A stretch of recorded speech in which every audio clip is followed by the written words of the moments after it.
Está sin audio, Alejandra, no sé si tienes conciencia de aquello. Ninguna conciencia, ahora sí. Buenas tardes a todos y todas. Les saludamos y les damos la más cordial bienvenida a los conversatorios en BUTEF 2021, organizados por la Escuela de Posgrado y Educación Continua. Agradecemos el interés por nuestros conversatorios, los cuales muestran el quehacer e investigaciones de nuestros académicos y profesores de programas de magíster, doctorado y diplomas, que se imparten en nuestra Facultad de Ciencias Físicas y Matemáticas de la Universidad de Chile. A continuación vamos a escuchar la charla Tópicos emergentes de la regulación del sector eléctrico energético nacional, el cual está enmarcado en el Diploma de Regulación del Sector Eléctrico. Y para eso voy a dejar a Rigoberto Torres, él es investigador del Centro de Energía de la facultad y quien va a presentar a nuestros expositores. Adelante, Rigoberto. Hola, muchas gracias. Bueno, me toca el rol hoy día de presentar a nuestros notables expositores y conducir la discusión final en la sesión de hoy día. Bueno, nuestros expositores obviamente no requieren gran presentación, son personajes muy conocidos en el sector, pero siguiendo los protocolos vamos a hacer un pequeño resumen de cada uno de ellos. Señor Rodrigo Palma es ingeniero civil de industrias, convención en electricidad, magíster en ciencias de la ingeniería de la Pontificia Universidad Católica de Chile y doctor en ingeniería de la Universidad de Dortmund, Alemania. Es académico del Departamento de Ingeniería Eléctrica y director del Centro de Energía de la Facultad de Ciencias Físicas y Matemáticas de la Universidad de Chile. Su campo de investigación cubre el diseño, la planificación y operación de sistemas eléctricos de potencia en mercados competitivos, las energías renovables, particularmente energía solar, y el desarrollo de herramientas de apoyo a la docencia. Fue coordinador de investigación del proyecto MAPS Chile y ha participado en varios estudios para el gobierno y empresas del sector eléctrico en Chile y en el extranjero, además de haber sido miembro del Comité de Expertos y Panel de Expertos de la Ley General de Servicios Eléctricos en Chile. Participó también en la Comisión Asesora de Desarrollo Eléctrico CADE y en el Comité Consultivo de Energía 2050, constituido por el exministro de Energía, Máximo Pacheco. Profesor Palma también es senior member del IEEE y presidente de la sección Chile del IEEE por 3 periodos. Nuestro segundo expositor es el señor Christian Hermansen. Es ingeniero civil electricista de la Universidad de Chile, tiene cursos de especialización en planificación de inversiones, tarificación a costo marginal, ambos del Electricité de France, entre muchos otros. Desde 1994 es director ejecutivo de Active Consultores, que es una empresa de asesoría en regulación eléctrica, factibilidad de proyectos de generación renovable, negociación de contratos eléctricos y evaluación de empresas eléctricas en Chile y otros países. Ha sido presidente nacional del Colegio de Ingenieros de Chile y presidente de la Comisión de Energía del Colegio de Ingenieros. Es coautor y editor general de los libros Energías Renovables No Convencionales, Energía Sustentable para Chile y Eficiencia Energética, la necesidad del siglo XXI, ambos del Colegio de Ingenieros. Actualmente es profesor adjunto del Departamento de Ingeniería Eléctrica y director académico del Diploma de Postítulo de Regulación de Sistemas Eléctricos que inicia en el mes de julio y del cual vamos a conocer un poquito más en la sesión de hoy a partir de las palabras que comienza a entregarnos Christian Hermansen. Adelante, Christian. Muchas gracias, Rigoberto. Para empezar, voy a plantear breves detalles del diplomado en que vamos a ir analizando y también conversando estos tópicos emergentes y cómo ha ido cambiando este sector. Los que llevamos muchos años en este sector, vemos que ha ido evolucionando positivamente, ¿ah? Y tenemos que ir agregando esto dentro de toda la formación y dentro de los trabajos prácticos de todo el sector. Este diplomado en regulación del sector eléctrico parte del año 2011 y tenemos una mezcla de profesores académicos de la universidad y además de profesores que están trabajando en las empresas, distintas empresas del sector e instituciones del sector, para poder mezclar esta experiencia entre empresas eléctricas, públicas, privadas, academia. Esta mezcla entre la parte teórica y práctica nos dan una de las características principales de este diplomado, ya que no solamente se ven los temas desde el punto de vista teórico, sino que también se transmite la experiencia de los problemas reales y se puede ver también en la discusión dentro de las clases de temas que son absolutamente prácticos. Los alumnos no son solamente, como se podría pensar, ingenieros civiles electricistas. Tenemos ingenieros de distintas especialidades, mecánicos, civiles, eléctricos, pero también tenemos otros profesionales, en especial abogados. Pero también hemos tenido alumnos de ingenieros agrónomos, forestales, periodistas, entre otras profesiones. Las clases, me adelanto eso, es martes, miércoles y jueves de 18 a 23 horas, a partir desde el 6 de julio. Está dirigido a profesionales de instituciones públicas y privadas, órganos reguladores, empresas y cooperativas eléctricas, empresas industriales, en especial clientes libres, comerciales, industriales y mineros. También, y es un tema importante para que lo tengan en cuenta, que en cada clase se consideran los últimos cambios regulatorios. Esto es un tema en que hay que estar preparando la clase hasta el día anterior, porque, por ejemplo, el día martes de la semana pasada apareció el reglamento de transmisión publicado en el Diario Oficial y los cambios en la operación del sector y su discusión en los temas relevantes desde el punto de vista teórico y práctico. Bien, para partir, la siguiente lámina, por favor, para ir mostrando el diplomado. Son 5 módulos, en que el último es un tema muy importante y una de las cosas también distintivas, que es un trabajo aplicado de estudio de casos, pero vamos a ir viendo, y para justamente ir viendo las temáticas emergentes, vamos a partir por el módulo 1. La siguiente, por favor. Bien. El módulo 1, Organización Industrial del Sector Eléctrico, tenemos un tema para partir con la operatividad del sector eléctrico, ver cuáles son las instituciones, cómo se componen, cómo está inmerso en nuestro país todo este sector, la parte regulatoria, instituciones, empresas. Y de ahí pasamos a un tema de sustentabilidad, que nos vamos a referir más adelante. Los modelos de regulación eléctrica con el profesor Rodrigo Palma, y también caracterización de la oferta, caracterización de la demanda, con Juan Alberto Bravo, que con intensos trabajos en empresas distribuidoras, caracterización de la transmisión, con Juan Carlos Araneda, con amplia experiencia del sector transmisión, y tenemos también, vamos a mostrar una visión legal de la operatividad del sector eléctrico con el abogado Daniel Gutiérrez, en que va a mostrar no la parte legal que vamos a tener en el módulo 2, sino cómo ve un abogado y cómo siente un abogado y cómo puede operar un abogado apoyando a empresas en este sector. Y bueno, los modelos de regulación eléctrica con el profesor Rodrigo Palma, que nos mostrará todos los elementos de regulación, no solamente la tarificación marginalista, sino cómo nos estamos desplazando en distintas regulaciones en distintos países. Y los temas importantes nuevos son sustentabilidad, con el magíster Julio Lira, y efecto del hidrógeno en la matriz energética. La siguiente, y ahí le daría la palabra a Rodrigo. Sí, muchas gracias, Cristian, y justo un saludar a todos. Obviamente el tema del diplomado, pensamos que sin duda, como decía Cristian, hay una información o competencias basales en estas temáticas de regulación del sector eléctrico, que siempre son parte fundamental del trabajo de poder entregar esto para aquellos que se interesen en una versión actualizada. Y queríamos ahora, a partir de este mundo dinámico, como dice Cristian, resaltar esto. El mundo está enfrentado, de hecho estamos fabricando la nueva versión de esta lámina con un grupo de alumnos, porque la Agencia Internacional de Energía, que es la fuente, la ha dejado parada al 2018 más o menos, que fue la última vez, pero con esto graficar que el mundo se está moviendo en esto de transitar a la creación de mercados y tratando de ver en las transformaciones energéticas las mejores estructuras. Y ustedes ven, ¿cierto?, desde estructuras integradas verticalmente, que todavía persisten en muchos lugares, y con carácter monopólico, pasando por estructuras cerradas tipo comprador único, ¿cierto?, el single buyer, o estructuras donde aparece la desintegración y donde existe el mercado mayorista, y lo más cierto prometedor, que es el mercado mayorista y mercado minorista, que es como la estructura más ambiciosa de mercado, y es justamente la que se está enfrentando en Chile, con la apertura a esta discusión de la ley de portabilidad o la integración del comercializador.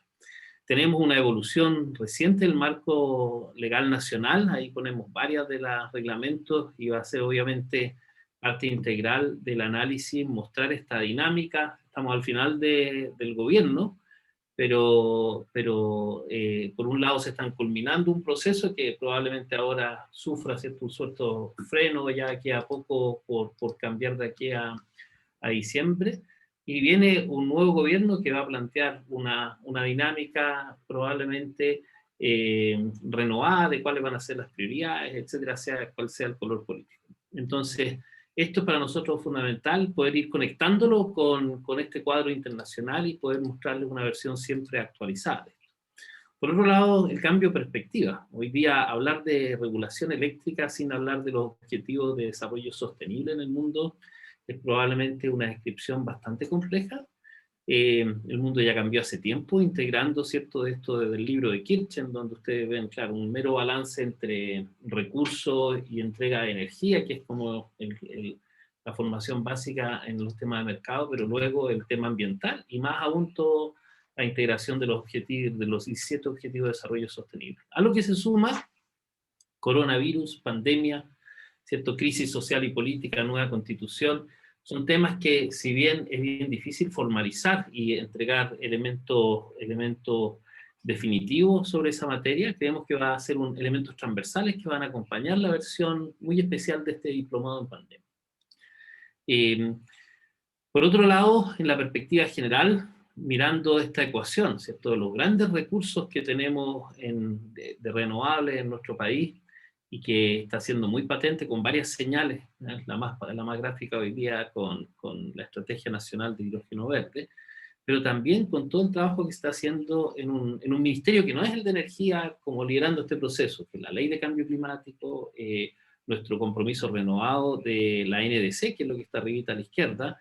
Entender esto hoy día para el sector eléctrico creemos que es clave. Cómo esta línea roja que se transforma en la línea verde para evolucionar en el mercado y con muchos supuestos y desafíos detrás, y que implica una reducción de 105 millones de toneladas de CO2 equivalente al año a 65. Disculpen, parece que hubo un problema técnico. Vamos a seguir. Algo pasó con la presentación, pero estas 65 millones de toneladas, ¿cierto?, que van a pasar a ser compensadas, ¿cierto?, con la captura de nuestro sector forestal, donde ya está polémica. Son temas que creemos van a ser muy relevantes para personas que estén a través del diplomado formándose en estas áreas, desde una mirada del sector público, una mirada del sector privado, ¿cierto?, de la sociedad civil en general, que está interesada en ser parte de las discusiones de energía. Les pedimos disculpas acá para volver a retomar acá la presentación. Perfecto. Entonces, sin más, ahí volver a retomar ahí lo que les había comentado. Entonces, esta neutralidad hay un lenguaje incluso en el mundo ambiental que queremos como reforzar, entender lo que es un presupuesto de carbono, esto de neutralidad versus cero emisión, que son conceptos que pueden, si no se saben, pueden ser interpretados posteriormente como letra chica en todo este tema. Y al lado derecho, ¿cierto?, nuestro tremendo potencial de renovables, comparado con lo que hasta ahora tenemos en instalaciones de generación, nos abre una perspectiva de futuro muy, muy relevante, donde Chile empieza a ver el sector energético más allá de su frontera. Entonces, este crecimiento de la energía solar, que este es un gráfico que mantenemos actualizado, siempre hay diferencia entre la base de datos que bajan, la referencia es el reporte mensual de la Comisión Nacional de Energía, en las instalaciones que tenemos energía solar, que también nos está marcando. Los factores de emisión, acá hicimos recientemente un cuadrito donde ven los factores de emisión del sector eléctrico chileno para todos los escenarios, como la envolvente, los escenarios de la PEL, la Programación Energética a Largo Plazo, y ahí, ¿cierto?, Javier Bustos va a estar a cargo de contar cómo funciona esto y cómo se va perfeccionando año a año con las actualizaciones este camino. También las modas que estamos viviendo, ¿cierto?, desde el 2013, donde se levantó la estrategia nacional o el plan estratégico, programa estratégico solar, ¿cierto?, promocionado por Corfo, después hablando del litio, y ahora estamos todos inmersos en esta locura de entender la oportunidad que se nos pone enfrente con el hidrógeno, entendiendo su cadena de valor, y empieza a salir de esta cosa de transformar un vector y deja de ser el escalar, ¿cierto?, electricidad, como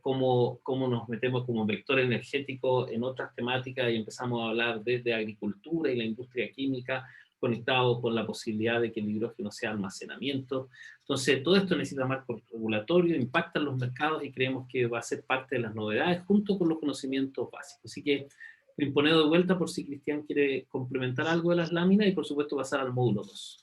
Sí, antes de pasar al módulo 2, recordar que el tema del Objetivo de Desarrollo Sostenible de las Naciones Unidas es un tema que toca todos los aspectos y, por ejemplo, no es solamente, que eso quería enfatizar, el ODS 7, energía asequible y no contaminante, sino que también hay un tema muy importante para nuestro país que es el objetivo 1, fin de la pobreza, que aparece como que no tiene nada que ver con el sector energía, pero resulta que ya en los países en Europa se considera pobreza energética que las personas no tengan calefacción adecuada, temperatura adecuada en sus casas en el invierno, lo cual no es solamente un tema de energía, también es un tema de aislación de vivienda y también el tema que va a tener que tratar la ley de eficiencia energética. Entonces también aquí, y quiero situarlos en eso, en que en nuestro país no solamente tenemos ese déficit, tenemos un déficit de agua caliente para que las personas se bañen. Hay una proporción importante del país, en este momento no tengo la cifra, que se tienen que bañar con agua fría, cuando la solución es simple, es poner colectores solares de calentamiento de agua, una solución que no es cara, y con eso solo son los problemas. Entonces aquí hay un tema de educación y de abrir la mente a todos estos elementos. Ese era un tema que quería agregar, y obviamente que en el tema del hidrógeno, que es un elemento que justamente, como dice Rodrigo, ahora está de moda, pero es un tema que puede ser importante. Si se cumplen las metas de la Estrategia Nacional de Hidrógeno del mercado que tenemos, de los 300.000 millones de dólares a futuro, y Chile toma el 23% de ese mercado, teniendo los costos de producción eléctrica más baratos del planeta, vamos a tener exportaciones del orden de 70.000 millones de dólares al año, que son las exportaciones en Chile el año 2019. Por lo tanto, la importancia económica en un tema que, y por eso los hemos incluido, por la importancia que va a tener, además de todos los temas de importancia en el sector eléctrico. Eso es lo que quería agregar. Ahora pasemos para no avanzar en el tiempo, al módulo 2. El marco jurídico y reglamentario del sector eléctrico es un tema que les gusta mucho a todos los abogados, pero no todos los profesores son abogados. Sí, en el marco jurídico reglamentario de regulación, está Carolina Zelaya, que estuvo en el área jurídica de la Comisión Nacional de Energía, fue secretaria ejecutiva también, y nos da una visión completa, no solamente de los temas legales, sino que también está la experiencia de alguien que hizo leyes, reglamentos, resoluciones, y cómo conversan unas con otras. Es decir, esto es un tema muy importante para los ingenieros, para que vayan viendo cómo es la vida real de los trámites legislativos de la legislación que estamos viendo. Y bueno, la legislación ambiental, Marta Salazar, ingeniero civil, que con amplia experiencia en temas de evaluación de proyectos desde el punto de vista ambiental. Regulación y derecho a la competencia del sector eléctrico, con dos abogadas, Alejandro Vallejos y María José Segers, que María José también tiene un magíster relacionado con ingeniería en Australia, y las dos trabajaron en la Fiscalía Nacional Económica, además de estudios de abogado. Entonces también tenemos una experiencia muy práctica de qué es lo que es la competencia. Concesiones eléctricas, que siempre conviene verlas, esas las voy a hacer yo, para ver cuáles son los problemas que hay de establecer concesiones en transmisión, distribución, generaciones hidráulicas. Derechos de agua con Marcelo Matus, que es un tema que cada vez tiene más relevancia y pues un tema que siempre hemos tenido dificultades en el sector eléctrico para desarrollar proyectos hidroeléctricos compitiendo con los otros sectores que utilizan agua. Y un tema, regulación de energías renovables, que no tenemos mucha legislación. Tenemos las leyes de fomento de energías renovables, que ha sido una señal, y también tenemos la regulación en energía geotérmica, y también un proyecto que partió el año 2018 y todavía no sigue avanzando, que es la regulación de geotermia de baja entalpía, lo cual podría cambiar bastante los temas de energía distrital y eficiencia energética. La siguiente. Perfecto, La solamente palabra a Rodrigo. sí, lo de complementar lo de Cristian, salió hace poquito la nueva INGEI, ¿cierto? El inventario de gases de efecto invernadero. Y empieza este tema, casi los que nos dedicamos a los temas de energía, nuevamente resaltar que estamos obligados a la interdisciplina.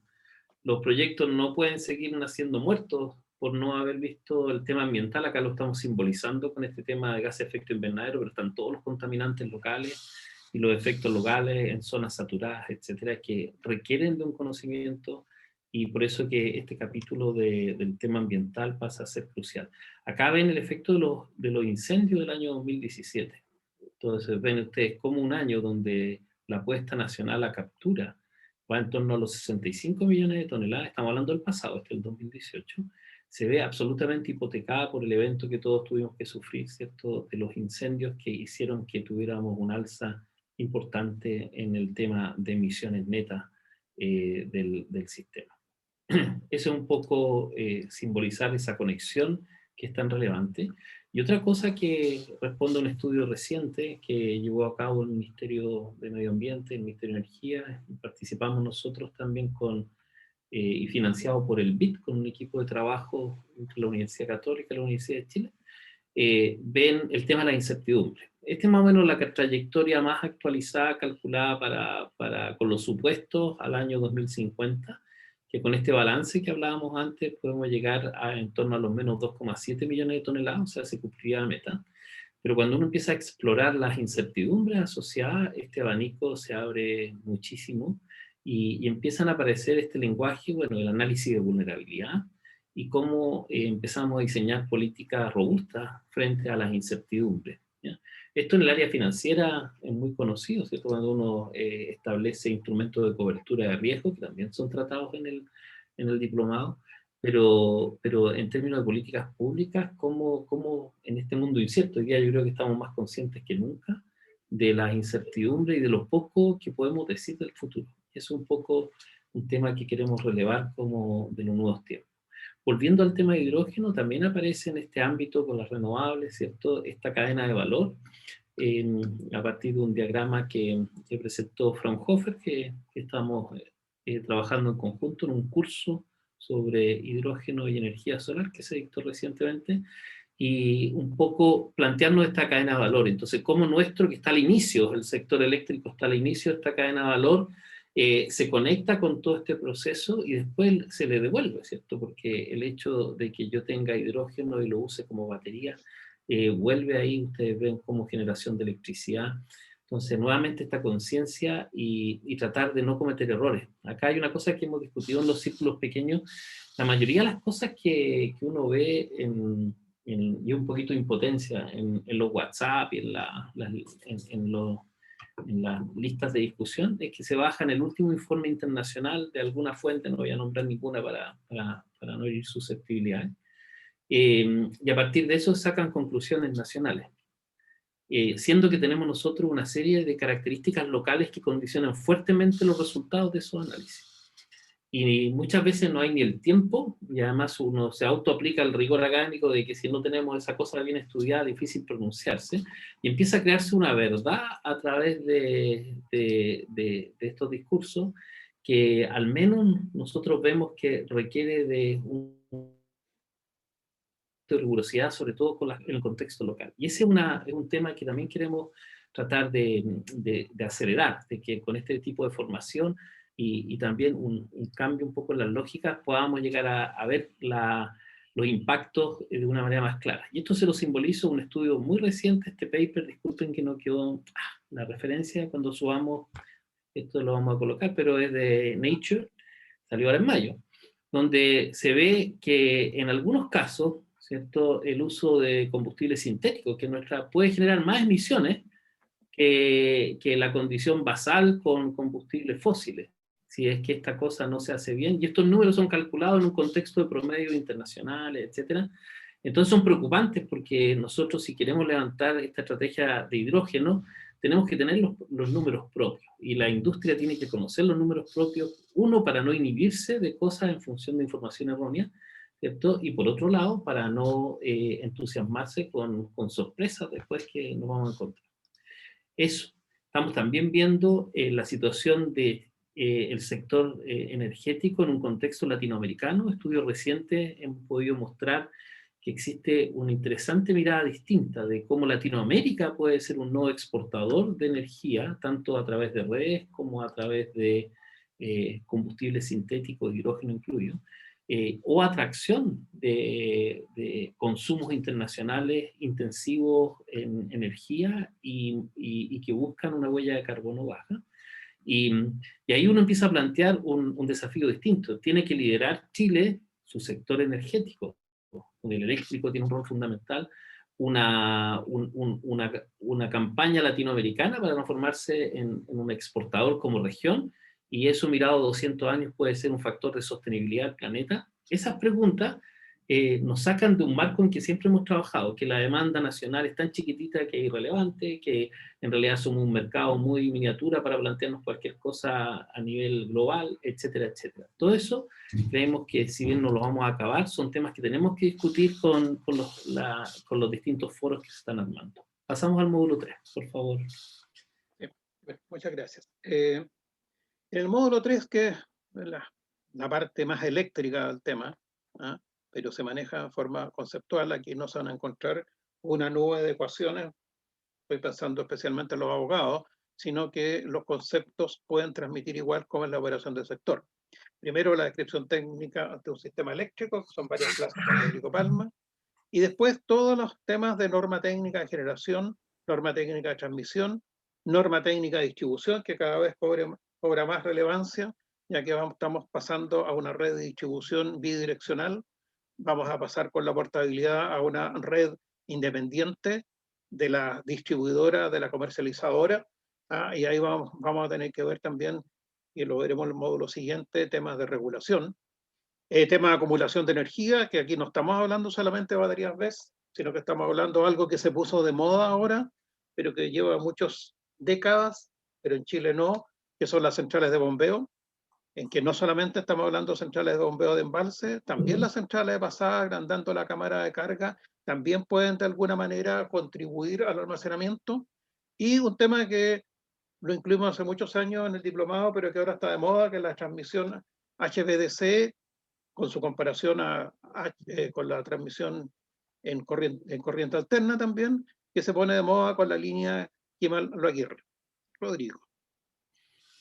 Sí, bueno, ahí lo más técnico hemos visto en el tema de Kimal-Loaguirre, ¿cierto? Cómo esta alta penetración de renovables este año es especialmente espectacular en la penetración de conversores, para ponerlo en términos más técnicos.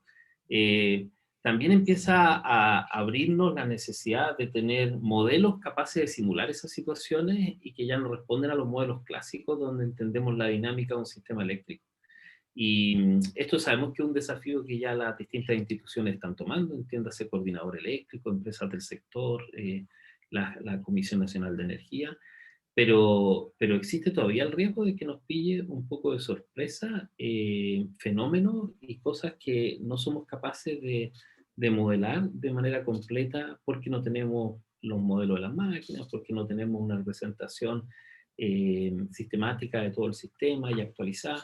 Y eso queríamos levantar. Entonces, HVDC marca un hito porque además introduce una tecnología inexistente en el país y que podría marcar una necesidad de cambios de lógicas de operación, etc.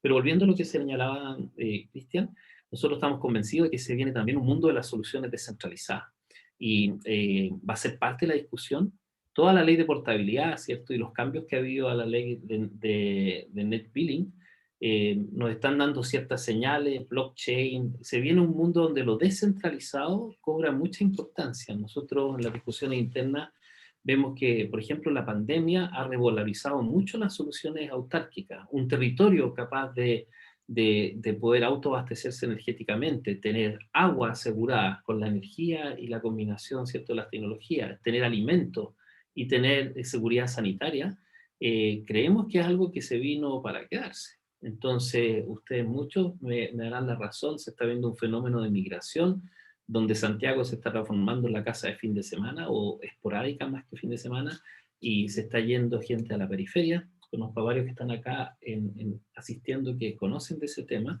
Y entonces, ¿qué pasa con ese mundo energético? ¿Cuál es la oferta? ¿Cuáles son las nuevas oportunidades? ¿Cómo tenemos que enfrentarlo?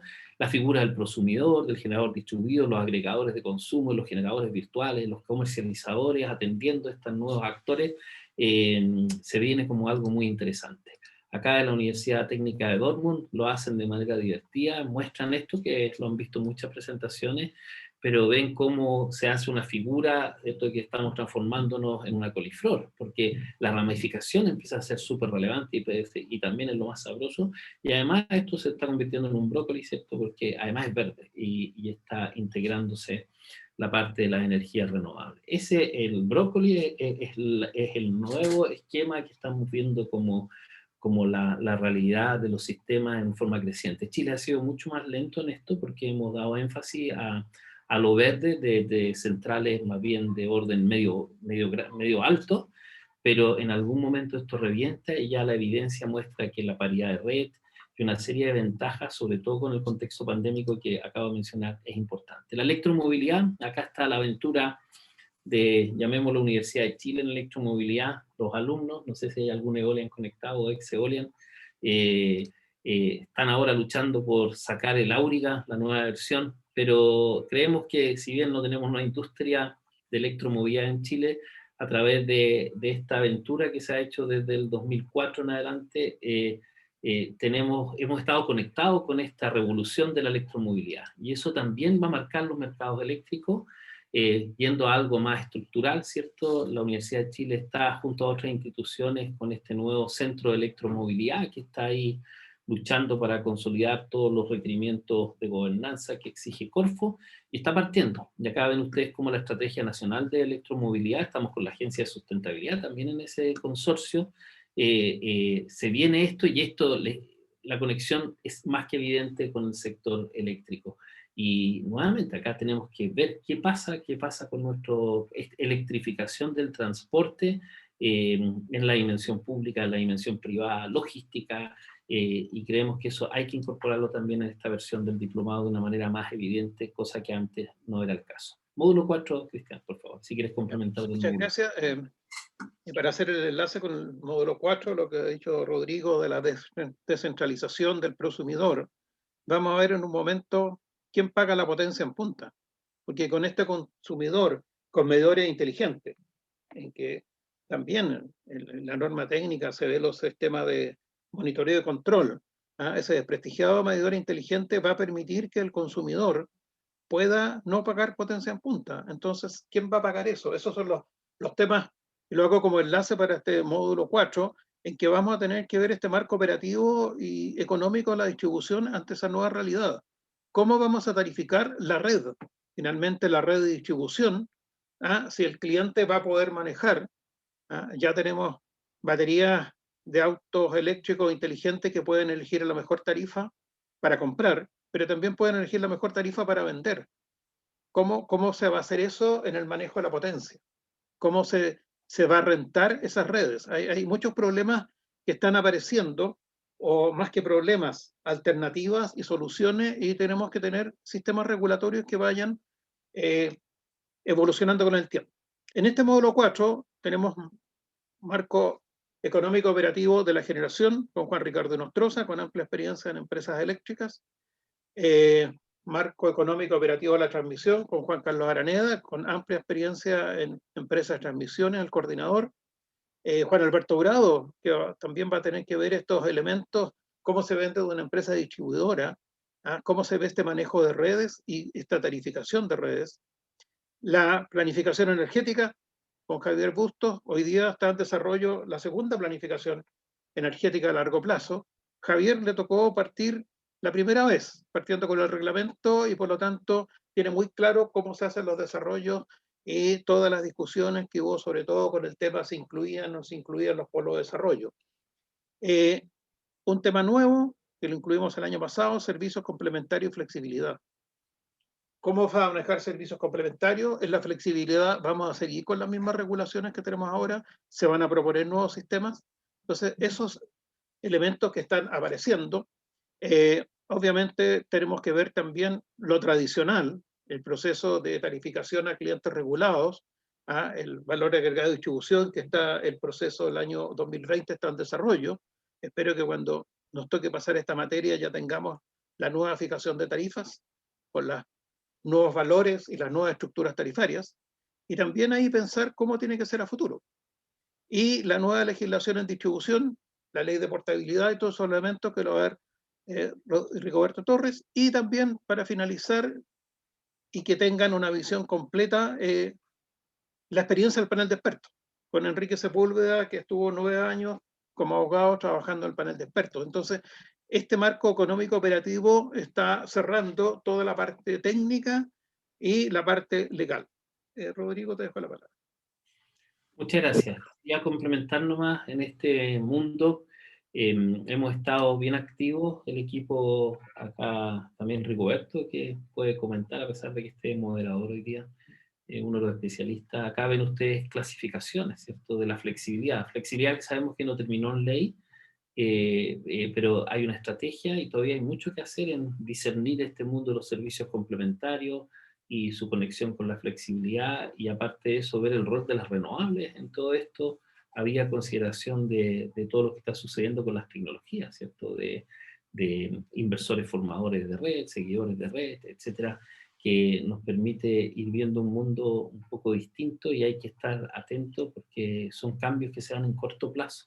No estamos hablando de ciencia ficción a 10 años, sino que son temas que una vez que agarran vuelo se toman directamente. Entonces acá está donde los ámbitos, las capacidades de rampa, vamos a entrar en detalle, pero para que tengan una idea del tipo de análisis que hay que hacer. Esto se conecta también directamente con el concepto de potencia-suficiencia y cómo tenemos que hacer una revisión de qué es lo que va a hacer ese pago por potencia conforme vamos a tener una presencia cada vez más recurrente de horas a costo marginal cero o costo marginal no dado por los combustibles fósiles. Quisiera ser más cuidadoso porque va a empezar a aparecer un costo marginal dado por los costos de oportunidad, ¿cierto? Ya sea de posibles fallas futuras o bien de costos de oportunidad por el lado de los consumidores de desplazar sus consumos. Por lo tanto, siempre creemos que va a haber señal marginalista incluso de ese estilo, pero cambian las lógicas, y por eso es tan urgente el reentender el pago por potencia. Esto tiene que ver también con las proyecciones y cómo lo que acabo de decir, ¿cierto? Esto no es nuestro, es del Ministerio de Energía, y hay actualizaciones, pero más o menos el mensaje es el mismo, de que se nos viene un mundo renovable, y muchos piensan que este mundo renovable, acá está Kimal, como veis con los Aguirre enlaces continuos, el mercado está resuelto, ya vemos una curva exponencial, así que hay que dejar de preocuparse del sol y de la energía eólica.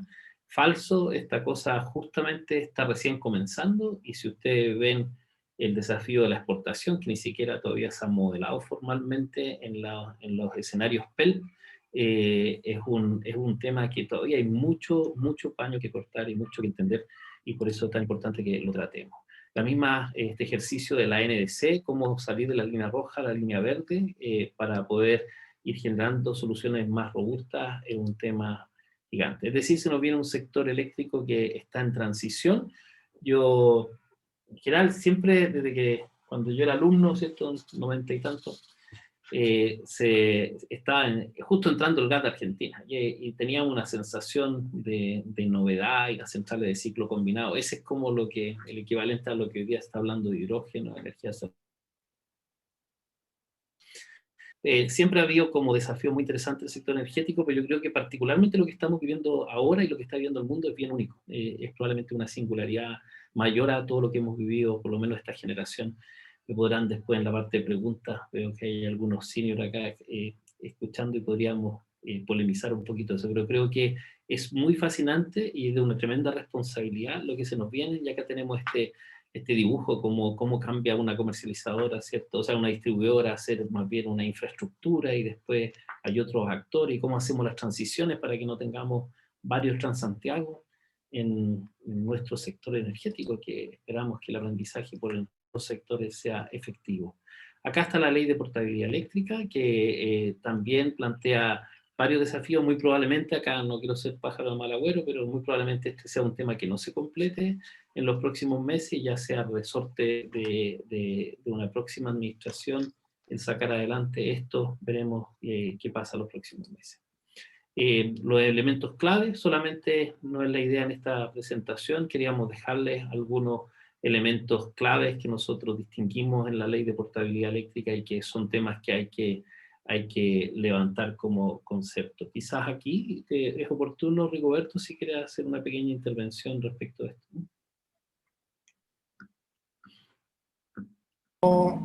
No por ahora, Rodrigo, dejémoslo para la sección de preguntas para que no nos pille el tema. Podemos volver a eso. Y acá viene ustedes, bueno, nuevamente una caída del sistema, pero estábamos terminando y si quieres ya empiezas a enunciar la última lámina, mostrar el tema de los pagos por potencia, pero podemos pasar ya al módulo 5 y último y después a la zona de preguntas mientras yo logro partir de nuevo esta presentación. Adelante, Cristian. Perfecto. Gracias, Rodrigo. Bien, el módulo 5, bueno, ahí ya se restableció.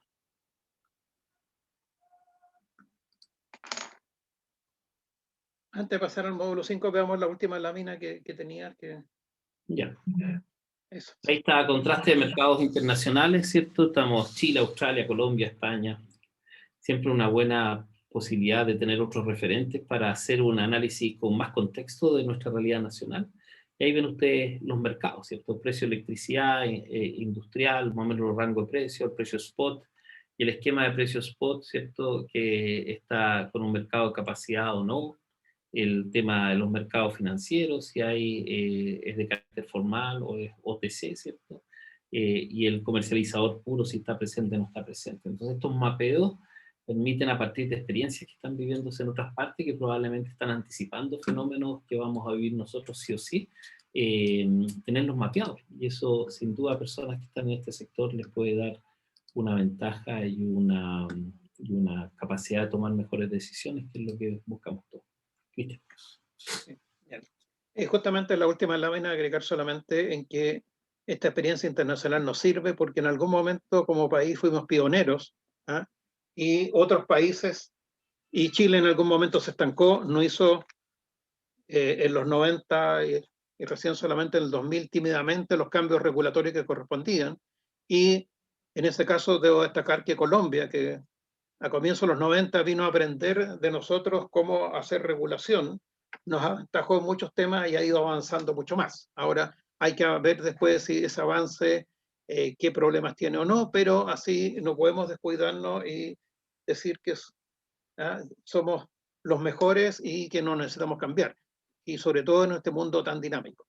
Bien, el módulo 5, que es la culminación del diplomado, es un trabajo aplicado de estudio de casos, se forman grupos, y la dinámica es que se desarrolla el trabajo y después se expone ante todo el curso y se va realimentando los temas. Los temas, lo que ha ocurrido en los últimos años ha sido que los mismos alumnos proponen temas de trabajo que están haciendo ellos, lo cual muestran bastante más entusiasmo que cuando nosotros les podemos entregar ciertos temas. Entonces, siempre tenemos temas para proponer, pero finalmente los grupos se reúnen y empiezan a formar sus propios temas en que reciben toda una realimentación, tanto de los profesores como el resto de sus compañeros, para ir mejorando los problemas que tienen. Y también hemos incorporado charlas magistrales de invitados en este módulo, al comienzo del módulo, en que no tenemos todavía definido porque, como decía Rodrigo, y hemos coincidido todos, este es un sistema demasiado dinámico. Por lo tanto, el año pasado las charlas magistrales, las que yo suponía cuando partió el diplomado, fueron muy distintas a las que ofrecieron al final. Porque puede pasar de que se desarrolle una nueva tecnología, cualquiera, no sé, la fusión nuclear sea competitiva comercialmente y tengamos que invitar al doctor Leopoldo Soto de la Comisión Chilena de Energía Nuclear, que hace fusión nuclear en microescala, a que nos dé una charla. Entonces, justamente cuando lleguemos al módulo 5 veremos qué es lo que está en ese momento más relevante en el sector para poder dar estas charlas magistrales, que van a ser 2 charlas en una de las clases.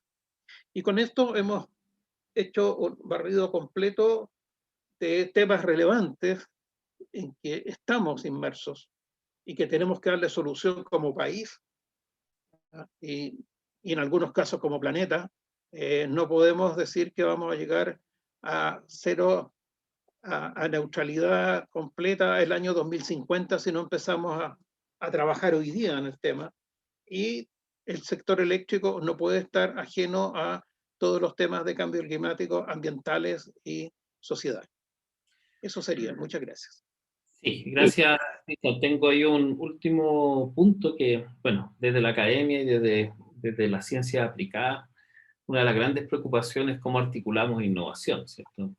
Por eso en estos casos de estudio, cómo articulamos innovación en Chile, y creemos que ahí todavía nos falta muchísimo. Ustedes saben la situación del ITL, que ha sido una apuesta tan importante para el país, está estancada de una forma que ha hecho que perdamos tiempo, en el fondo, como sociedad, sacar adelante innovación en el sector energético.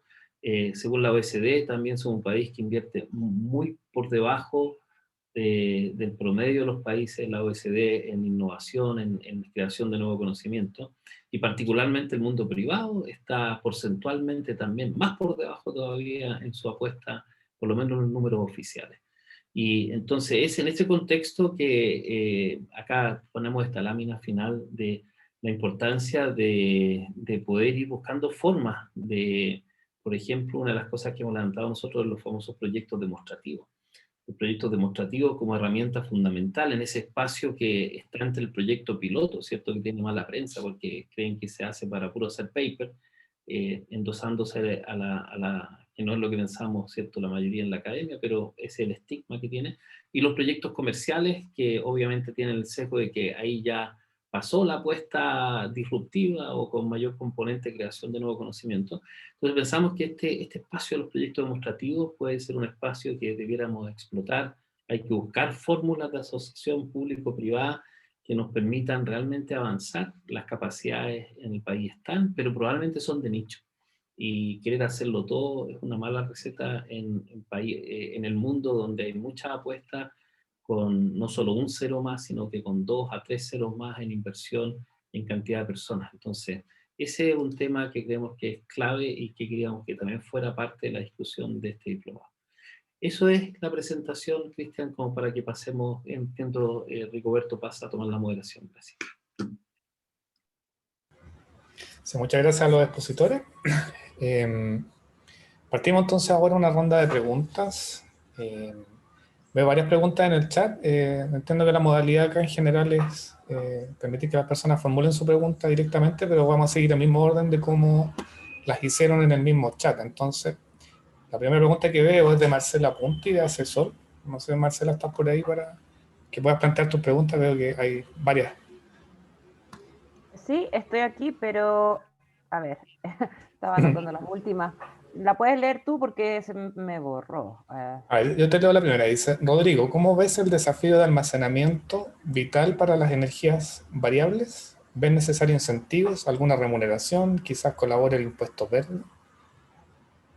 Sería como la primera. Y la segunda, Cristian, es una felicitación básicamente por plantear el tema del agua caliente sanitaria. Entonces, almacenamiento, discusión al respecto, ¿requiere algún incentivo adicional? ¿Qué desafíos enfrenta? Sí, bueno, el tema del almacenamiento, sabemos, hemos hecho representaciones focalizadas en el almacenamiento. Hay un primer dilema que a cuenta de quién es el almacenamiento. Tenemos, cierto, que nuestra planificación de los sistemas de transmisión permiten incorporar el concepto de almacenamiento. Todavía no ha habido decisiones importantes en ese ámbito, que sería una forma de entrar al mercado energético con un pago que va por otro carril, ¿cierto? A los 20 años, que aseguran las licitaciones, es decir, una planificación centralizada donde esto termina en una licitación.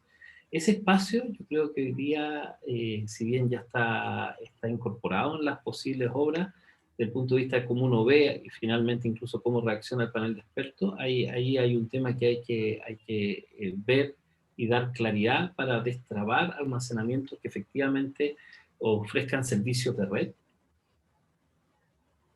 y que sean claves para el desarrollo del sistema en términos de seguridad, de confiabilidad, pero también de efecto en precio, y que sea como una herramienta que no se meta en el otro mercado, que es el mercado competitivo de generación.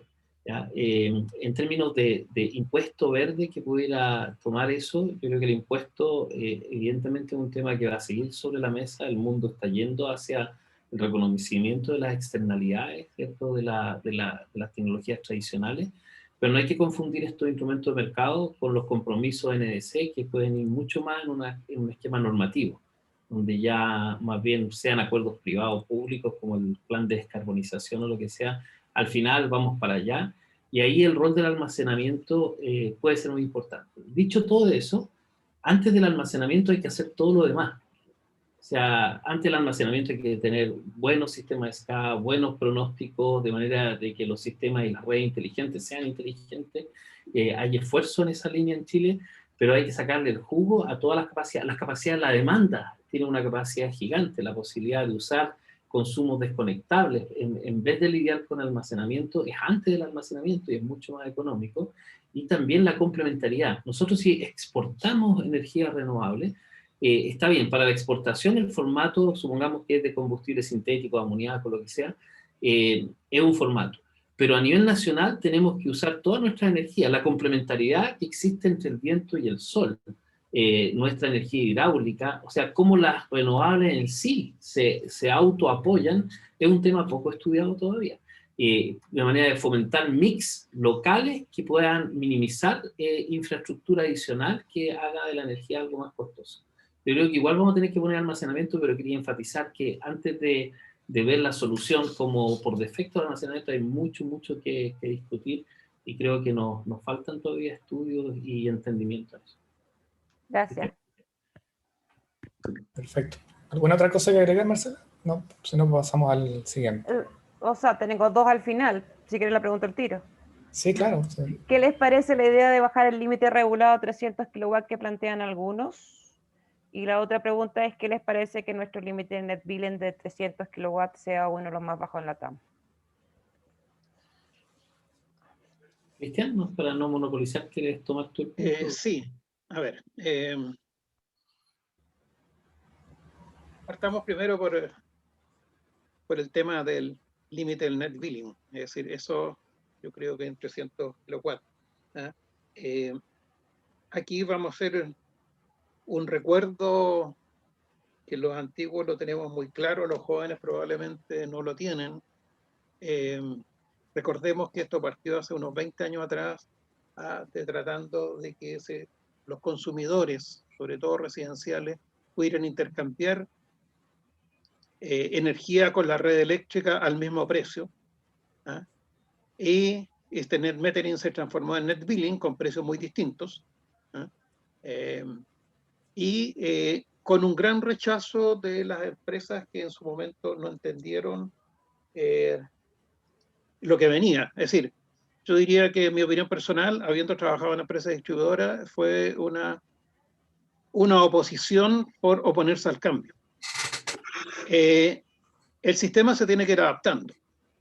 Y recordemos que partió en 100 kilos, pasó a 300, y también poder tener puntos asociados con distintos propietarios, y siempre se pensó como, y ese es el espíritu que en mi opinión, que puede ser una opinión muy personal, tiene la ley, de favorecer a algunos clientes residenciales, pero que esto no se transforme en un negocio que compita contra las empresas tradicionales. Por lo tanto, y aquí también hay que ver cómo, y también es un tema de que en muchas empresas o en áreas de empresa, yo no digo que sea política de empresa, pero en muchas zonas, el personal de operación, lo que me decían muchas veces, a mí me pagan para operar una red unidireccional. Si aparece el net billing o los PMGD, se me transforma en bidireccional. Tengo que trabajar más por el mismo sueldo. Entonces ahí yo diría que hay un tema mental. En algún momento estos límites van a ir cambiando, y también el límite de clientes regulados recordemos que cuando partió este esquema en los años 80, se suponía que todos los clientes iban a ser clientes libres. Paulatinamente, en esa época, antes de partió la legislación con artículos transitorios, los clientes libres eran de 4 megas, después bajó a 2 megas, después con los problemas de precio que había, se subió a 5, en el rango entre 500 kilowatts y 5 megas, y de ahí, y eso con un mercado que los costos, los precios que ofrecen las generadoras son más baratos que lo que ofrecen las licitaciones de suministro, y por lo tanto la teoría dice que esto debe irse bajando, pero también tenemos el problema de que hay contratos de suministro licitados, se construyeron centrales, y es un tema que tiene que tener un manejo regulatorio apropiado, no es simplemente cambiar un número. Esa sería mi opinión de estos dos temas. Así, en el fondo responde como a circunstancias históricas y hay que ir viendo cómo se sigue avanzando. Como lo mismo que decíamos, ¿quién paga la red de distribución? Acá también con el net billing, ¿qué otros elementos va a tener que ver el tema de distribución? No sé, Rodrigo, si quieres agregar algo. Puedo agregar yo creo que lo complejo acá es mezclar las discusiones. Hoy día hay una tensión muy grande a liberalizar consumos porque el precio de energía está alto por los contratos de largo plazo, digamos, y las indexaciones, etcétera. Entonces, liberalizarlo puede uno romper y pasarse a hacer un esquema de un contrato nuevo en un contexto no de crisis, que fue cuando nos marcaron, y todos estos precios que no estamos muy contentos nos van a acompañar por varios años más. Entonces, cuando se ve esto como una suerte de negociación para hacer esa contingencia, creo que pudiera ser, creo que de hecho un tema bien político ese podría ser resorte de un acuerdo en alguna discusión bien de fondo, pero por eso que instrumentalizar eso para lo que está mencionando puede ser, creo yo, de tiro corto o tener patas cortas, digamos. Pero para mí, 100%, pues, tenemos que, yo soy de la línea que la energía tiene que llegar hasta las casas, cada uno debe sentirse tal como tiene su compostaje, tiene que sentirse dueño y con todas las capacidades posibles de emprender esto, pero no es simplemente cambiándole el número. El net billing está concebido como consumo que busca no generar un empresario de la energía que venda energía, sino que autoabastecerse. Ese es el marco general con lo que se construyó. Entonces, cambiándole el número nomás va a quedar chueco y hay que pensarse esta revolución de los prosumidores y todo, y ser muy agresivo. Para mí el 100%, o sea, que se vaya a cero, es como la mirada muy personal, siempre es todo opinable igual, pero quería ser súper enfático en esa búsqueda del consumidor empoderado en un mundo energético donde lo descentralizado va a tomar mucha fuerza en los próximos. Gracias, muchas gracias. Yo me voy a atrever a complementar un poquito, como para meter otra idea, que hay una cosa que relaciona ambos puntos y tiene que ver con la forma en cómo se están remunerando tanto los contratos como las redes en sí mismas. Y ambos fenómenos, tanto el bajar el umbral para ser cliente libre, como bajar o subir el umbral de net billing, desordena un poquito cómo se paga eso y termina pasando algo parecido a que el último paga la cuenta. Precisamente por la forma en cómo está estructurada las redes y los contratos de largo plazo. Y eso hay que pagarlos igual. Entonces, desde el momento en que modificamos esos límites, tenemos que hacernos cargo también de cómo arreglamos el otro problema que se nos abre, el problema de tener que remunerar con menos consumo o con menos clientes una misma infraestructura.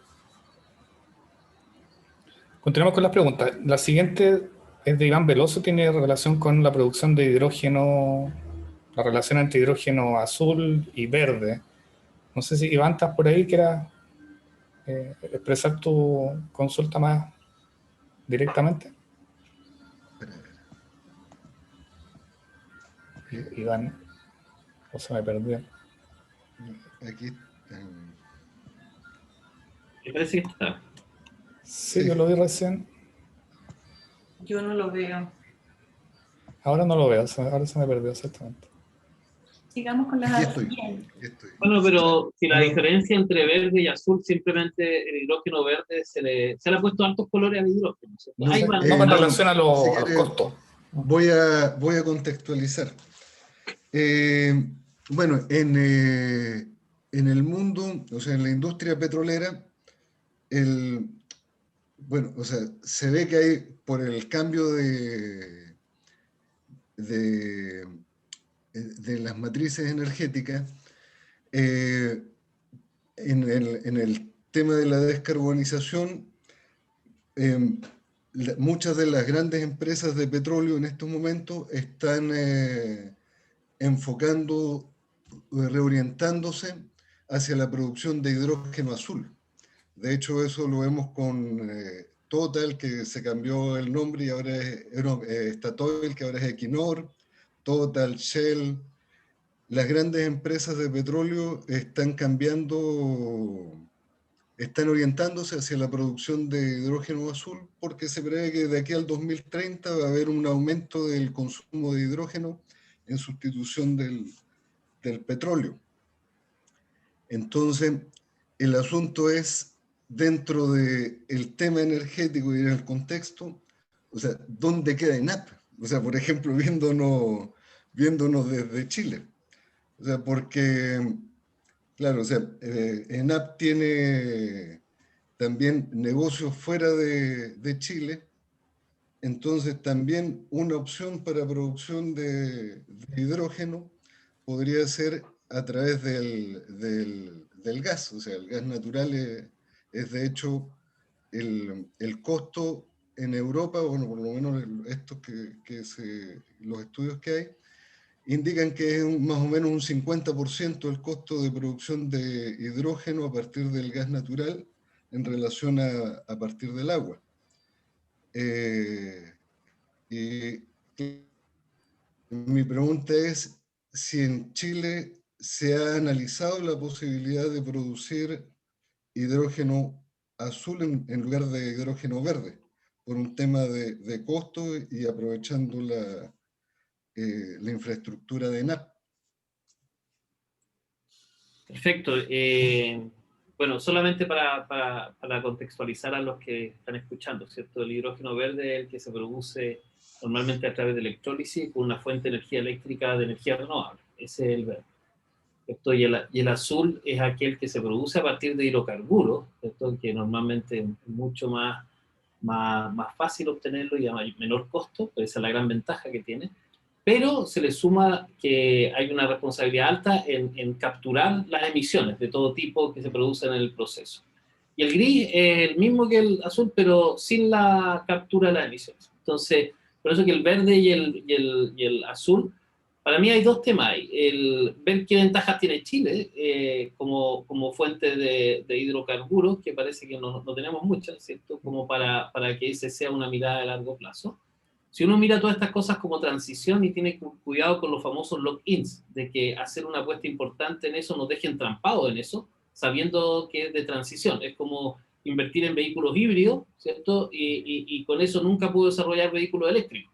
No es lo que le pasa a Toyota, pero entonces sí puede ser una estrategia buena para manejar, pero hay que tener cuidado con cómo uno queda entrampado y eso podría ser un peligro para el hidrógeno azul en el caso de Chile.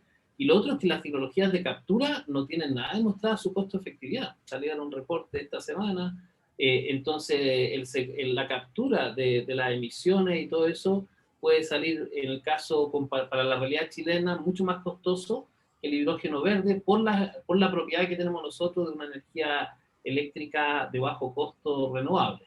Y ahí empieza de nuevo la complementariedad, porque si solamente ocupamos el electrolizador en las horas que hay sol, se va a amortizar muy mal el capital y empezamos toda una discusión que es súper interesante, pero quería hacer esa diferencia de los lock-ins y de las ventajas para Chile, nuevamente con los estudios internacionales. Ahora, para mí la empresa ENAP, ¿cierto? A poco tiene que ser la empresa nacional del potencial energético de Chile, que es la energía renovable. Y quizás el nombre quede igual. Excelente. A ver, tengo acá con la mano levantada a Adrián Rivel. Adrián, ¿estás por ahí? Hola, sí. A ver, tengo dos consultas. La primera es con respecto también al almacenamiento, pero quisiera consultar respecto de baterías, porque bueno, yo sé que el hidrógeno es una opción bastante, digamos, viable, buena, pero yo quisiera saber si las baterías realmente son un método que en algún momento podríamos basar, digamos, el suministro eléctrico de todo Chile o a nivel mundial, digamos, en solamente baterías, porque la verdad es que yo como que no me puedo imaginar, digamos, cómo podríamos construir suficientes baterías para realmente, o sea, la verdad es que no he hecho el cálculo respecto de cuánto tendría que ser la cantidad de baterías que tendríamos que tener, pero si existe esa posibilidad también me gustaría saber, y no sé, pues si existe suficiente litio en el mundo para poder llegar a eso, para poder llevar eso a escala mundial. Eso, y mi segunda duda es algo respecto de, bueno, esto ya es una opción casi de ciencia ficción, digamos ya de muy largo plazo, que es la opción de construir una red de distribución global, ya o sea, de conectar todo el mundo con una red eléctrica, y eso evitaría, digamos, o nos evitaría el tener que acumular electricidad, porque obviamente podríamos capturar energía solar al lado del planeta donde está dando el sol y transportarla al otro lado donde es de noche, digamos. Quisiera saber si eso es viable, digamos, si alguna vez es posible que eso se pueda realizar. Esas son mis dos consultas. Cristian, si quieres tomo lo final y después para que cambiemos un poco, pero es que es súper interesante tienes que meterte a Global Interconnection Initiative, Adrián, que está liderando China hace hartos años para hacer la conexión global del mundo, sobre todo conectando los desiertos. ¿Ya? Esa es una idea que está dando vuelto, y tal como tú dices, en ese mundo, sin límites de transmisión y con los desiertos activos, porque la mitad de la Tierra siempre está iluminada, el tema del almacenamiento pasa a segundo plano. Y es una posibilidad. El problema es que todavía no está la claridad de que eso, la viabilidad económica de eso, pero hay gente empujando y puede hacerte miembro de esa red. Nosotros estamos tratando también de cooperar con IDEA. Incluso hay hipótesis de que hay carreteras de transmisión dentro de la Tierra, en la corteza terrestre, ¿cierto? De que hay como una especie de autopistas que podrían usarse y sin construir líneas, y que hay que descubrir dónde están esas autopistas de baja impedancia. Y también la transmisión inalámbrica, que también, aunque les parezca raro, sigue habiendo gente investigando. Entonces, todo eso que tú dices ciencia ficción, hay gente creyendo en ese proyecto y puedes seguirlos por ahí. Y el almacenamiento, yo solamente quería decir que no es incluso arriba de un camión minero, la gente dice o litio o hidrógeno. Y arriba del camión minero lo que va a encontrar va a ser electrónica de potencia, si que va a encontrar una celda de combustible, un estanque de hidrógeno, batería y ultracapacitores. No es una tecnología en contra de la otra. Nosotros lo que tenemos que ver como país es cuál es el mix óptimo, habiendo ya lo que decía antes, tener demanda flexible, acomodando el diseño de las minas a un diseño más acorde a la oferta energética natural. Hay mucho por hacer, pero supongamos que necesitamos almacenamiento.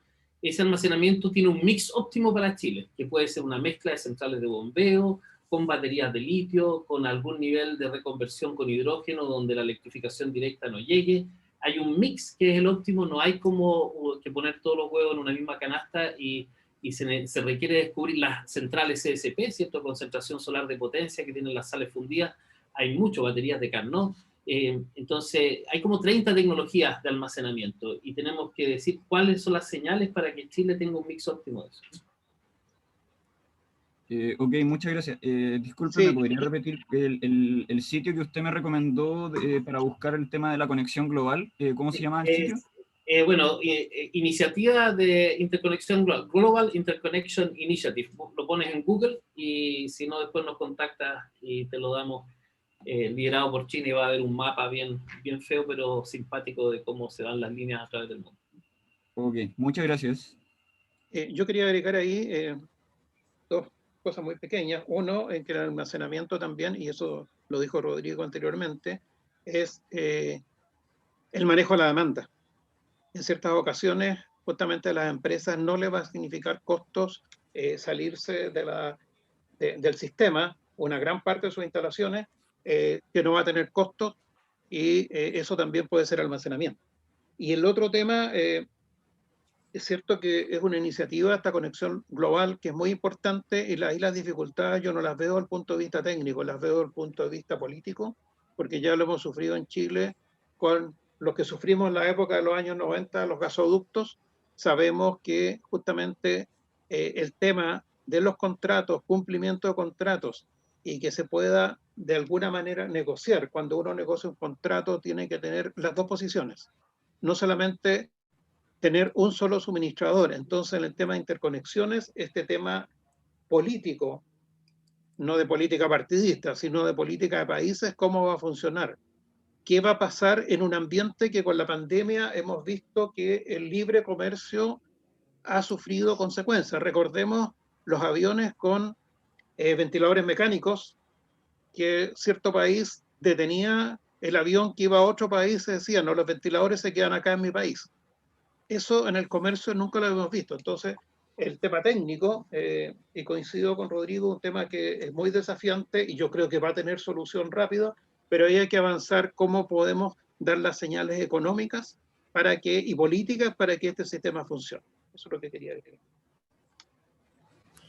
Bueno, yo también voy a permitir agregar un dato adicional. Desconozco las razones, pero hace ya más de un año que trabajamos con GIZ en el Ministerio y determinamos el potencial de centrales hidroeléctricas de bombeo en el país, tanto con agua de mar como con agua dulce. Y los potenciales son realmente extraordinarios. O sea, sorpresa para todos. Nuestra loca geografía nos dejó ese regalo. Digamos. Tenemos potencial económicamente aprovechable en términos de bajos costos de realización y altos montos de almacenamiento a lo largo de todo el país y en cantidades más que suficientes para las necesidades actuales y futuras del país. Así que eso hay que agregarlo a los mapas de energías renovables, a los mapas de potenciales centrales hidroeléctricas de bombeo. No vemos manos levantadas ni tampoco preguntas en el chat.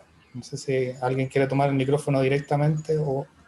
Y Rigoberto, ¿te parece que vayamos ¿sí? cerrando ya? Yo creo que la última pregunta o alguna apreciación de alguien del público y vamos, de nuestra audiencia, y vamos cerrando. Ahí Carlos Finat gentilmente puso, gracias Carlos, el enlace a la interconexión global.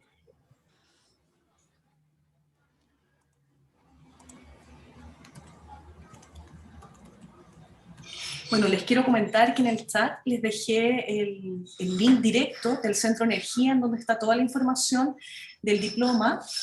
Pueden escribirme a mi correo, todos tienen mi correo para cualquier información adicional.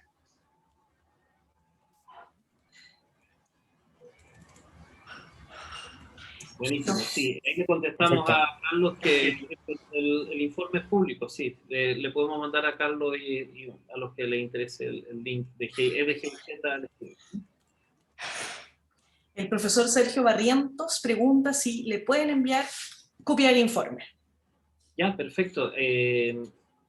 Alejandra, tú tienes de todos los... La lista de todos. Sí. Excelente. Entonces... Sí.